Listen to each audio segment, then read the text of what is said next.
It's been 5 years since Coda Sessions first came into existence. The inspiration behind Coda Sessions and our ambitious mission was conjured by a group of keen audio technicians in the Cambridge area, eager to see how far our audio and technical chops could get us in the dog-eat-dog world of live music promotion.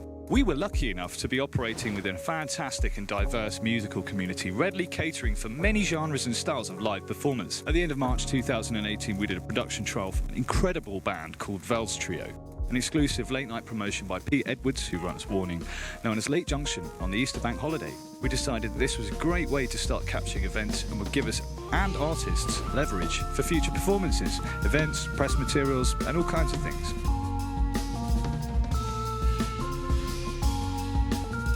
After a brief brainstorming session with Ollie Walsh, who produced the logo, the name, and a bunch of ideas, and we were in unanimous agreement, myself, Ollie, Sam Pritchard and Ben Newland.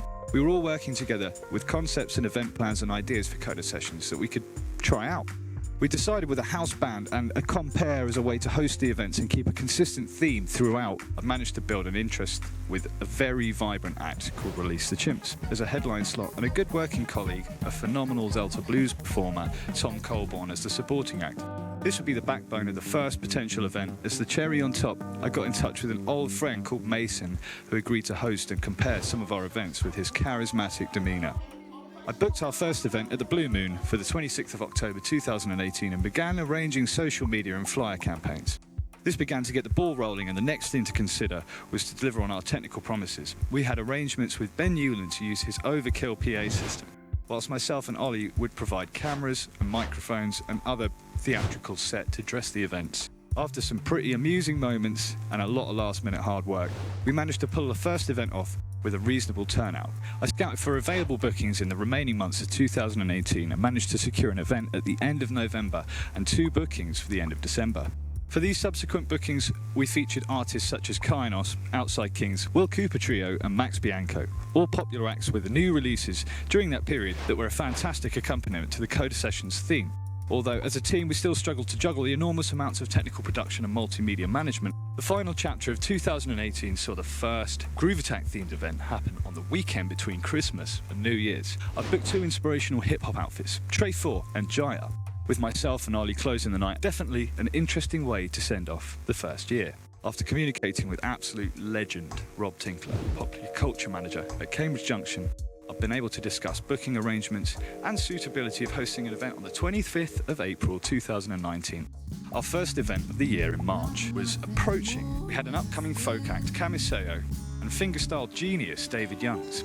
Just before March's event, Maurice Barrett joined the Coda House Band on guitar, and we began building on our arrangements to suit his style of performing. As April loomed, we managed to pin down one of the true gems of Cambridge, the Gravy Train, a manifestation of serious instrumental funk, blues and jazz. I discussed details with Ian Griffith about a special showcase in Junction 2. Lydia Kitto and Friends was to be an exclusive collective. This outfit would certainly be most impactful and memorable. Their unique delivery and the scale of the showcase in comparison contrasted from where we had started. In retrospect, this was one of the most successful events we'd hosted and signified a turning point in the potential of Coda Sessions and its position in Cambridge's live music scene. Next up, Cambridge Jazz Festival wanted to collaborate on a one-off event in May, featuring Butcher Brown and Resolution 88. 2 jazz heavyweights and a long-awaited showcase that would not fail to deliver on the anticipation. I discussed a potential future event with Cambridge Junction, and we were able to pencil some dates in the diary. 6-piece Funk Wonders, Top Cat Collective from the Southeast, and a reprisal from classic favourite Tom Colborne. This gig would eventually get knocked back to January 2020 due to pre-sale margins, but we still had a fair few events to go before the year was done. As June passed us by, we looked towards the next event on the calendar. Acid Jazz Titans, the sound of pop art with VIP guests, French Boutique for a retro-themed atmosphere that takes you straight back to the 80s. This lineup had previously been curated by another great Cambridge promoter, Paul Sorsell. At this point, we were capturing plenty of content from the events, but it was also a lot to manage when the data was spread across drives from different members of Coda Sessions, so edits were slowing down to compensate for promo ideas. August's event had a particularly diverse lineup featuring local funk group Confusion with some tasty arrangements by Ryan McCaffrey, supported by local folk legend Mark Shepherd. 2 popular outfits that, despite the stylistic contrast, worked really well for this unique format. To round the year off, Master of Loops and incredible folk songwriter Chris Fox would perform a double headline performance alongside the wondrous Warden Parker, featuring Clifford Ward and John Parker. The Groove Attack events dotted throughout each season were in no correlation to our typical events. Groove Attack 2 back in May 2019 being the most successful, with Master T supporting T-Unit. Little did we know that was their last performance for a hot minute. Groove Attack 3 and 4 were exclusively hosted by myself and Ollie with a more improvised electronic music approach, and this developed as time went on. We'd been able to secure Groove Attack 4 on the 28th of December again, with a kind of dubstep send-off to the year, which was quite interesting. As the new year began, we looked forward to our flagship event at Cambridge Junction featuring Top Cat Collective and Tom Colborne with an opening set from the Coda House Band. Little did we know that it would be the last performance we ever did live. In March, the global pandemic closed everything down. We proceeded to go through the inevitable cancellations and postponements as guided by national advice, uncertain of how this was going to affect the industry, let alone people's lives. We decided to attempt the Groove Attack style of events on a number of remote platforms. Imagine Skype, but for musicians.